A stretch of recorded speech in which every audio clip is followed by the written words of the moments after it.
Hello दोस्तों, welcome back again to stock market prince. Stock market prince इस channel पर आप सभी का फिर से एक बार स्वागत है। तो फ्रेंड्स, जैसे कि आज हफ्ते का पहला दिन है यानी कि मंडे है, फर्स्ट ट्रेडिंग सेशन है इस वीक का। और आप देख सकते हैं इस वीक के फर्स्ट ट्रेडिंग सेशन में हमारे मेन इंडाइसेस ने अच्छी खासी रिकवरी दिखाई है निचले स्तरों से। जहां पर सपोर्ट लेवल टूटने जा रहे थे वहां पर अच्छी खासी रिकवरी देने के बाद अभी स्ट्रेंथ दिखाई दे रहा है। तो फ्रेंड, इसीलिए आज हम हमारे इस चैनल पर सबसे बिग प्राइवेट बैंक जो इंडिया में एग्जिस्ट करते हैं और टेस्टेड एंड प्रूवन इनके मैनेजमेंट है, इस दो कंपनी के इस क्वार्टर के रिजल्ट को हम डिस्कस करेंगे। और अगर आपने हमारे पिछले वीडियो को नहीं देखा है तो जरूर से एक बार चेक कर लेना। वहां पर हमने दो मिड कैप कंपनीज के रिजल्ट को डिटेल में डिस्कस किया हुआ है, जहां पर दोनों ही कंपनी ने पिछले 5 साल में अच्छा खासा रिटर्न अपने इन्वेस्टर्स को जनरेट करके दिया हुआ है। और इस क्वार्टर में भी उनके जो नंबर्स है वो काफी अच्छा आया हुआ है। और स्टॉक में भी आज के दिन भी वो दोनों ही कंपनी में अच्छी खासी तेजी बनी रही। तो आप अगर चेक नहीं किए हैं तो प्लीज हमारे पिछले वीडियो को चेक कर लेना। तो चलिए आज के हमारे इस वीडियो को स्टार्ट करने से पहले हम आज के दिन की क्लोजिंग को देख लेते हैं। तो आप देख सकते हैं आज के दिन निफ्टी 50 सेंसेक्स 30 दोनों ही इंडाइसेस लगभग 0.5% के साथ तेज थे। और बैंक निफ्टी जो कि पिछले ट्रेडिंग सेशन यानी कि फ्राइडे को डाउन था, वो आज के दिन 1.2% के तेजी के साथ परफॉर्म कर चुका है। तो अच्छी खासी पॉजिटिविटी का संकेत हमें इंडियन इक्विटी मार्केट से देखने को मिल रहा है पहले सेशन में इस वीक के। और अगर हम निफ्टी के अलग अलग इंडाइसेस की बात करें तो यहाँ पर आप देख सकते हैं सबसे ज्यादा चढ़ने वाले या फिर सबसे ज्यादा पॉजिटिव रहने वाले इंडेक्स की बात करें तो आप देख सकते हैं Nifty financial services, Nifty private bank, Nifty metal, Nifty auto, ये चारों ही इंडाइसेस लगभग 0.7 to 1.6% तेजी के साथ परफॉर्म किए हुए हैं आज के दिन। और क्लोजिंग तक अच्छा खासा पॉजिटिव में क्लोज किया हुआ है। इसके बाद Nifty realty, Nifty mid cap 100, Nifty consumer durable, Nifty consumption, ये भी चारों इंडाइसेस लगभग 0.4 to 0.6% के साथ तेज थे।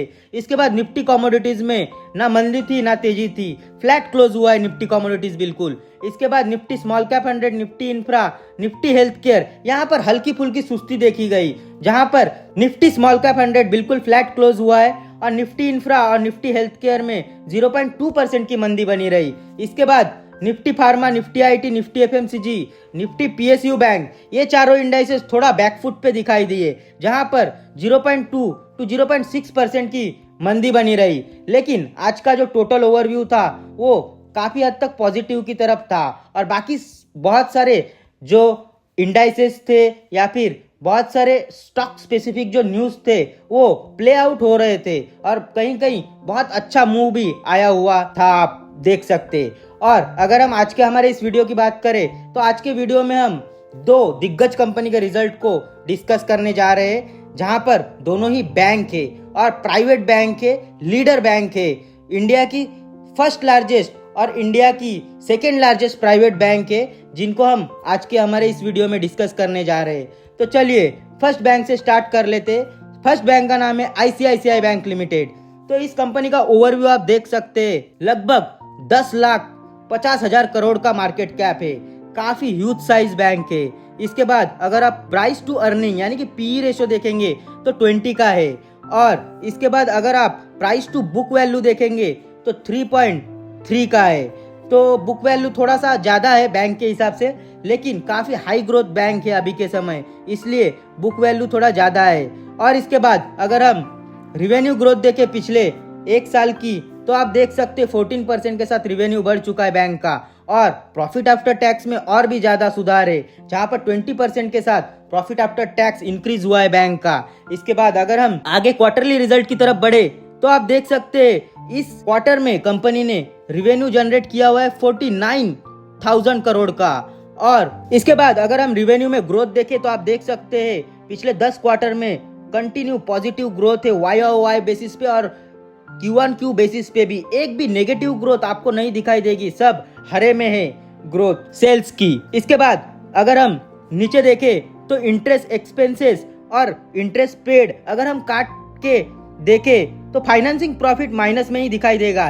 देखिए दोस्तों, बैंकिंग सेक्टर है, यहाँ पे नंबर्स काफी मिक्स रहते हैं। यहाँ पे सिर्फ लोन देना नहीं रहता है, यहाँ पे कासा रेशो रहता है, saving account current account. Saving account पे भी अलग इंटरेस्ट पे करना पड़ता है और जो लोन प्रोवाइड करते हैं उसके लिए भी, लेंड करने के लिए भी सामने से खुद को भी लोन लेना पड़ता है। तो बैंक के जो नंबर्स रहते हैं वो काफ़ी मिक्स रहते हैं और समझने में थोड़ी मुश्किल होती है, इसीलिए हम रिवेन्यू और प्रॉफिट मार्जिन को देख सकते हैं। तो आप देख सकते हैं फाइनेंसिंग प्रॉफिट मार्जिन यहाँ पर नेगेटिव में है, तो बैंक ने ज़्यादा लोन बांटा हुआ है इस पीरियड में, इसीलिए ये नेगेटिव में दिख रहा है। इसके बाद अगर हम प्रॉफिट आफ्टर टैक्स देखें तो आप देख सकते हैं प्रॉफिट आफ्टर टैक्स 14,394 करोड़ का निकल कर आया है, जो कि एकदम बेस्ट प्रॉफिट आफ्टर टैक्स कोई भी क्वार्टर में कंपनी ने अब तक जनरेट किया हुआ है। तो कंपनी काफ़ी अच्छे ग्रोथ ट्रैजेक्टरी पे है और पैट का ग्रोथ अगर YOY बेसिस पे देखे, यानी कि ईयर ऑन ईयर बेसिस पे देखे,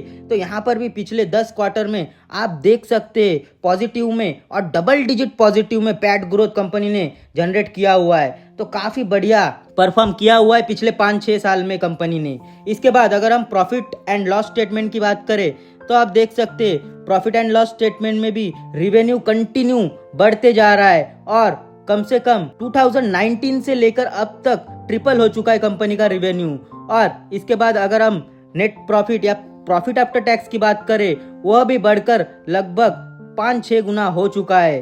तो काफ़ी बढ़िया प्रदर्शन किया हुआ है कंपनी ने पिछले 5-6 साल में। इसके बाद अगर आप प्रॉफिट आफ्टर टैक्स की ग्रोथ देखें तो आप देख सकते हैं पिछले 5 साल में पॉजिटिव प्रॉफिट आफ्टर टैक्स में ग्रोथ है और ये भी डबल डिजिट के साथ में है।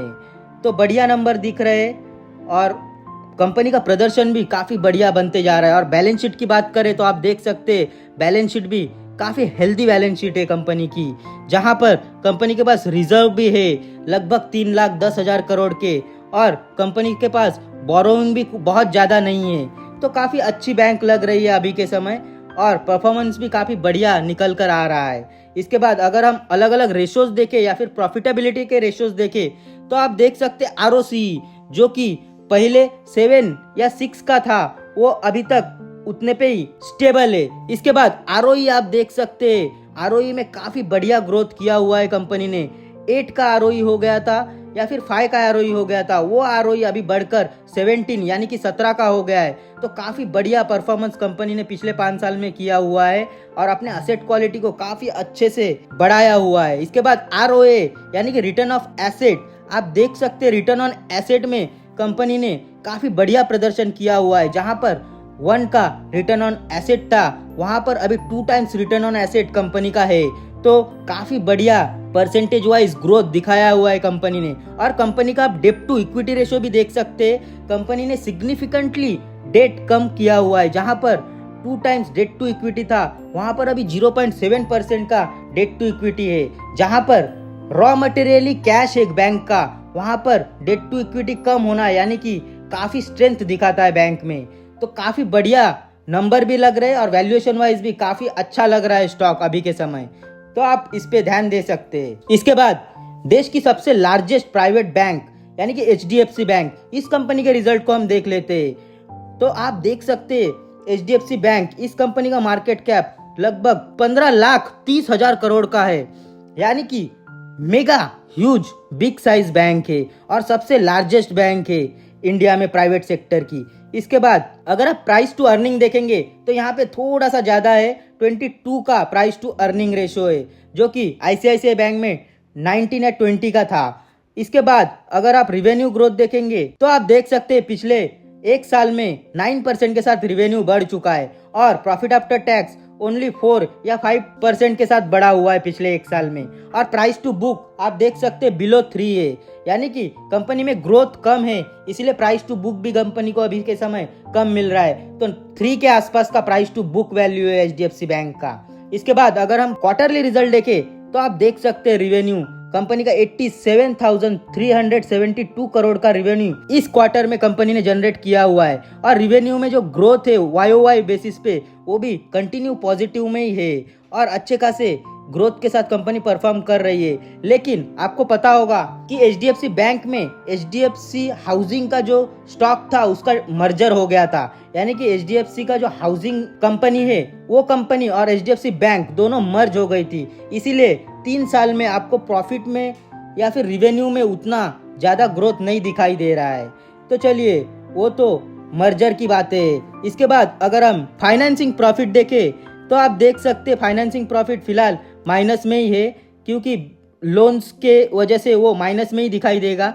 इसके बाद अगर हम पैट देखें यानी कि प्रॉफिट आफ्टर टैक्स देखें तो आप देख सकते हैं प्रॉफिट आफ्टर टैक्स में कंपनी ने अच्छा खासा बढ़ोतरी दिखाया हुआ है पिछले कुछ क्वार्टर में, और जहां पर पिछले क्वार्टर में 19,285 करोड़ का प्रॉफिट आफ्टर टैक्स था, वही प्रॉफिट आफ्टर टैक्स अभी के समय 17,090 का हो चुका है। तो स्लाइटली डाउन है पिछले क्वार्टर के मुकाबले, लेकिन YoY बेसिस पे कंपनी ने काफ़ी बढ़िया परफॉर्म किया हुआ है और पैट ग्रोथ में भी कंपनी का अच्छा खासा ग्रोथ दिखाई दे रहा है फिलहाल के समय।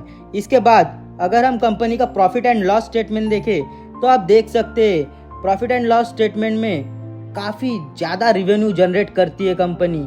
पर ईयर आप देख सकते 3,42,000 करोड़ का रिवेन्यू कंपनी जनरेट कर रही है अभी के समय। और अगर हम पैट की बात करें तो आप देख सकते हैं मर्जर के बाद प्रॉफिट आफ्टर टैक्स काफ़ी बढ़ चुका है, जहां पर ओनली बैंक का 38,000-40,000 के आसपास का पैट था, वह बढ़कर अभी मर्जर के बाद 73,000 करोड़ के आसपास का पैट हो चुका है।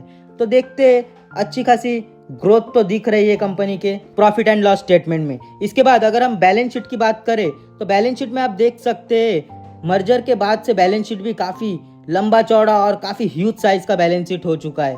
तो ये तो एक दिग्गज कंपनी है, यहाँ पे बैलेंस शीट में कोई प्रॉब्लम होने का कुछ ज़्यादा चांसेस नहीं होते। इसके बाद वैल्यूएशन रेशो आप देख सकते, प्राइस टू अर्निंग रेशो आप देख सकते, मर्जर के बाद से price to earning HDFC bank के कम हो गए, जहां पर आप देख सकते हैं ग्रोथ कम होने के कारण प्राइस टू अर्निंग भी 19 का हो गया है, जो कि पहले 5-6 साल पहले 28-26 का था। इसके बाद प्राइस टू बुक भी आप देख सकते हैं, पहले ओनली बैंक को 4 टाइम या 3 टाइम का प्राइस टू बुक मिलता था, जो कि अभी 3 के नीचे आ चुका है। तो ये पोस्ट मर्जर की बाद वैल्यूएशन में ड्रॉप देखा गया है। और इसके बाद अगर आप अलग प्रॉफिटेबिलिटी रेशो देखें तो आप देख सकते ROC कंपनी का स्टेबल है, 7 का है ROC, और ROE 14% का है, जो कि पहले 16 या 17% का था। तो ये भी ठीक ठाक है, और रिटर्न ऑन एसेट भी स्टेबल है। लेकिन कंपनी में ग्रोथ की थोड़ी बहुत कमी हो चुकी है। इसी कारण से आप देख सकते हैं ICICI बैंक ने पिछले 5 साल में काफ़ी बढ़िया प्रदर्शन किया हुआ है। अगर हम रिटर्न की बात करें तो ICICI बैंक ने 284% के रिटर्न अपने इन्वेस्टर्स को पिछले 5 साल में जनरेट करके दिया हुआ है, और HDFC बैंक ने केवल 78% के रिटर्न पिछले 5 साल में जनरेट करके दिया हुआ है। तो दोनों ही बैंक अपने अपने एरियाज में काफ़ी बेहतर और बिग बैंक है, और too big to fail category में ऐसे बैंक आते हैं, और ये ब्लू चिप स्टॉक्स कैटेगरी में आते हैं। तो दोनों ही स्टॉक के रिजल्ट ठीक ठाक ही लग रहे हैं फिलहाल। तो देखते हैं आगे चलकर किस तरह का मूव आता है स्टॉक में। और आज के दिन रिजल्ट के बाद दोनों ही कंपनी के स्टॉक ने अच्छा खासा पॉजिटिव में जाके प्रदर्शन किया हुआ है। तो आप इस दोनों ही बैंकों पे नज़र रख सकते हैं। तो फ्रेंड्स, आज के हमारे इस वीडियो में इतना ही। मिलते हैं नेक्स्ट वीडियो में किसी न्यू न्यूज़ या न्यू रिजल्ट के साथ। तब तक के लिए सी यू, बाय बाय, जय हिंद।